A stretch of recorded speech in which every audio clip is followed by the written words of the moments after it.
ককবরক ভাষার ক্ষেত্রে রোমান স্ক্রিপ্টকে মান্যতা প্রদানের দাবিতে ফের সরব হলো টিএসএফ।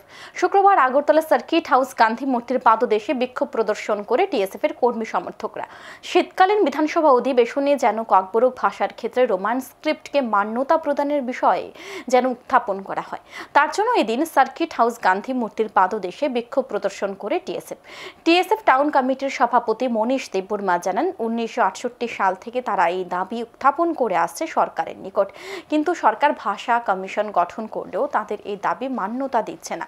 সুতরাং সরকার জনজাতিদের মাতৃভাষাকে মান্যতা দিতে ব্যর্থ বলে জানান তিনি। আসন্ন মাধ্যমিক এবং উচ্চ মাধ্যমিক পরীক্ষায় যেন ছাত্রছাত্রীদের রোমান স্ক্রিপ্টে পরীক্ষা হয় সেই দাবি তারা জানিয়ে আসছে।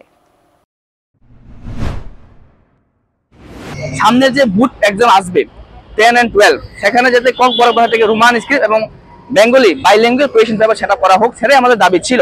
কিন্তু আজকে দেখা যাচ্ছে যে আজকে শীতকালীন অধিবেশন হতে যাচ্ছে। আমাদের আজকে এটাই আমাদের এই আন্দোলন থেকে আমরা এটাই বার্তা দিতে চাই যে অ্যাসেম্বলির মধ্যে যাতে আমাদের এই আওয়াজটাকে মিনিস্টাররা, সরকাররা যাতে আমাদের এই আওয়াজটাকে শুনে ওরা